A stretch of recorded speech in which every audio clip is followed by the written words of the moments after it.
Έφυγα απ' το Φαραώ της Αιγύπτου τη σκλαβιά, μ' αρχηγό το Μωυσή έφτασα ως το Σινά. Στο Σινά να ανεβώ, πολύ το επιθυμώ, στην Αγία κορυφή και να λέω την ευχή. Η ανάβαση σκληρή, Θεέ μου δώσ' μου υπομονή, καρτερία κι αντοχή, να αποκτήσω την ευχή. Πρώτα η υπακοή, η γραφή και το κελί, η Αγία σιωπή δυναμώνουν την ευχή.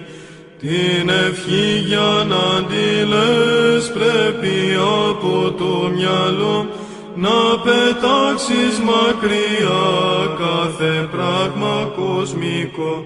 Στην αρχή την ευχή να τη λες προφορικά κι ύστερα από καιρό θα σου γίνει νοέρα.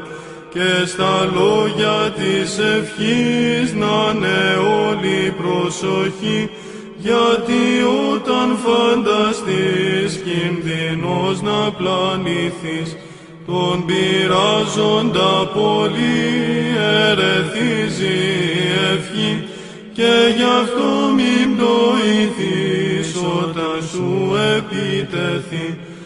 Απ' το δέντρο της ευχής βγαίνουνε καρποί γλυκείς, ό,τι μέλι είναι αυτό δεν μπορείς να φανταστείς. Η ευχή πως ενεργεί, μη ζητάς να σου το πω, δεν μπορώ να εκφραστώ, είναι θείο μυστικό. Όταν είδεις την ευχή μέσα σου να ενεργεί, φρούρισε την καλά με επίπνωση πολύ.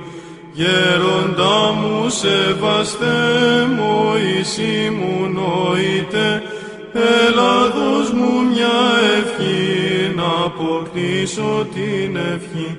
Η μητέρα του Χριστού, ηγουμένη μυστική, ευλογεί τους μοναχούς και τους δίνει την ευχή. Στο Σινά να ανεβώ, πολύ το επιθυμώ, στην Αγία κορυφή και να λέω